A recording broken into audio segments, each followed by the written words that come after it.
Hello दोस्तों, आप सबके सामने पेश है मिर्ज़ा असदुल्ला खां गालिब की एक गज़ल, जिसे दुनिया मिर्ज़ा गालिब के नाम से भी जानती है।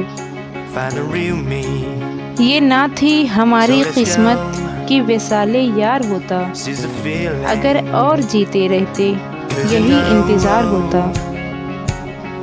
तेरे वादे पर जिए हम तो ये जान झूठ जाना कि खुशी से मर न जाते अगर एतबार होता।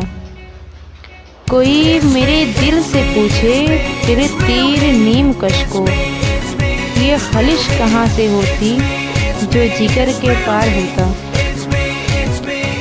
रगे संग से टपकता वो लहू की फिर न थमता, जिसे गम समझ रहे हो ये अगर शरार होता।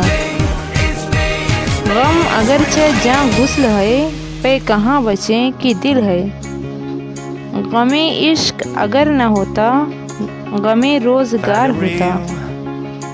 कहूँ किससे मैं कि क्या है शबे गम बुरी बला है, मुझे क्या बुरा था मरना अगर एक बार होता। ये मसाइफ़े तसव्वुफ़ ये तेरा बयान गालिब, तुझे हम वली समझते जो न बादा ख्वार होता।